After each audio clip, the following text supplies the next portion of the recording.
So before I show the finishing on the spare bathroom, on the rough end, I'm about ready to take and drop the concrete. Once we lay the concrete and the foundation to this, we're pretty much going to start straight up framing everything in. Anybody out there that has knowledge on pole barn builds and what's best, I'm looking at two of them: either a traditional 16 on center, studding it up, or the bookshelf bookshelf frame in. And a lot of it has to do with the depending on which way I go on, because of insulation, on how to install the installation, getting the installation behind each one of the beams. I just want to make sure I get it right. So if anybody has any tips on that, any knowledge on that, man, please, hit me up, let me know. I'd appreciate any help. Um, I like challenging myself. I always have. If I don't know how to do it, I will figure it out. I will find a way, put it that way. Uh, this case here, this is our forever home. So I want to make sure that this is done the right way. So any information that y'all can drop on me, man, let me know. I seriously appreciate it. But other than that, thanks for watching. The few that I do, I appreciate it. The ones that start watching it, this is what I'm looking for. I'm looking for a little bit more knowledge on what I'm doing here, at least on this. I'm still going to take care of my farm, my pigs and my animals around here. We look at bringing a couple more animals on, but right now, this is what this is about, and I need all the help I can get. So, man, it was a good weekend. Y'all have a great week. Enjoy yourselves. Stay blessed, y'all. So this is the spare bathroom right here. It's going to be in between a bedroom and a bedroom here. So the wall will be right up. Oh, actually, the wall is going to be right here.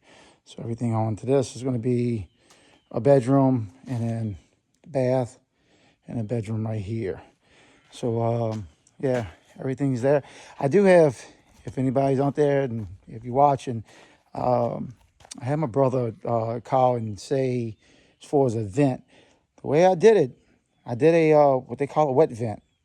Tied it in right here to a little further down than the toilet, and came in right here for the shower tub combo, and then wired it back over here for the vanity, and then the vanity is going to be what they would call a wet vent.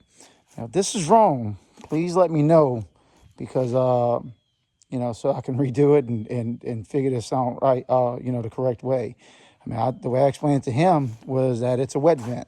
So if any of you plumbers out there, watch it, they do have some people out there that enjoy doing things themselves. I'm not asking for a freebie, in per se. I mean, I'm just, let me know if I did it right.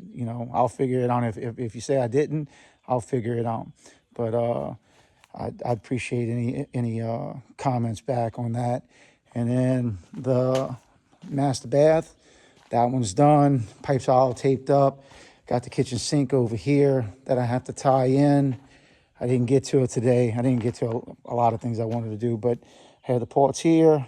So we're going to take the little swoosh, put it, again, somewhere right here, wherever the kitchen sink's going to be at. Set that in, 2-inch coming in right here. And then we're going to bring it in right here. And then if you come over here, and I messed up with this one because I should have did this at the same time, but we will have a washer right here. And so I need to tie that one into here. So, and I have all the ports. I just got to get to it tomorrow morning and jump on it and knock it out. Once I do that, tie this last bit in. I got to drop my septic line down. Started digging this the other day, but I have to drop it down to that depth right there. And then that would make it flow. perfect. So that little pipe right there is the aerator for the septic tank. So it's there. It's there. It's coming along.